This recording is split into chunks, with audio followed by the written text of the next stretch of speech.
Hello, চলে এসেছি আমি আমার বেস্ট ফ্রেন্ডের বাড়িতে। আজকে আমার বেস্ট ফ্রেন্ডের বাড়ি রয়েছে লক্ষ্মী পুজো, সেই উপলক্ষে আমি চলে এসেছি। এখন দেখো কত সুন্দর সাজিয়েছে। এটা হচ্ছে ওদের বাড়ি, দেখো কত সুন্দর লাগছে। এই যে এই যে মোনা, তাকাও তাকাও, দেখো কত মিষ্টি লাগছে। এটা আমার বেস্ট ফ্রেন্ডের একমাত্র কন্যা সন্তান, তাই তো? তোমার নাম বলো, নাম বলো। ওর কিন্তু চ্যানেল আছে, অবশ্যই তোমরা দেখবে, তাই তো? চ্যানেলের নাম বলে দাও। সে চ্যানেলে কিন্তু ওর সব ভিডিও আপলোড হয়, খুব সুন্দর সুন্দর ভিডিও করে। অবশ্যই কিন্তু সবাই একটু সাবস্ক্রাইব করে দিও। এবার চলো, তুই শাড়ি পরে রয়েছিস মনে, আমি করে দিচ্ছি, দাঁড়া। এই দেখ, এই যে আমার মিষ্টি দিদি, দেখো পুরো লক্ষ্মী ঠাকুর লাগছে। এই যে লক্ষ্মীর আসন, সবাইকে মঙ্গল করো মা, তুমি নিজেও ভালো দেখো।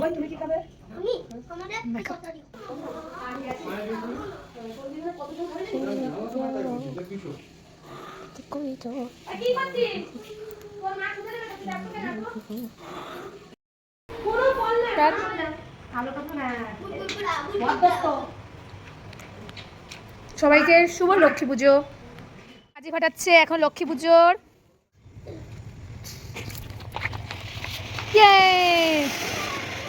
প্রাইজ দিল দিদিকে।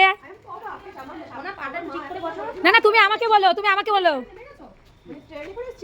তুমি আমাকে বলো। আমি তো তোমাকে বললাম যে তোমাকে সারপ্রাইজ দিতে পারে। তুমি ভাই মা যদি জানে এসো, মা কষ্ট পাবে, মায়ের কি আসার ইচ্ছা ছিল।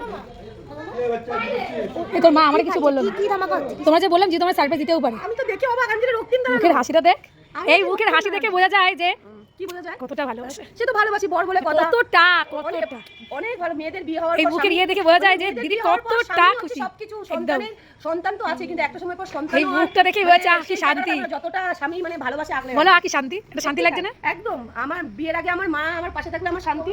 ভাবতাম যে সব বিপদের হাত থেকে আমার পাশে আমার মা আছে, মানে আমাকে ঠিক মানে আমি মুক্তি, আমার কোনো কিছু হবে না। বিয়ের পর আমার স্বামী, আমার এই যে আমাদের জিজু, জিজু আমাদের ভদ্র মহিলা। হাই দিকে আয়, আয় আয় আয় আয়, এখন কেমন পড়ে বাবা, হাই। তোমার ছোন, তোমার ছোন ছোন।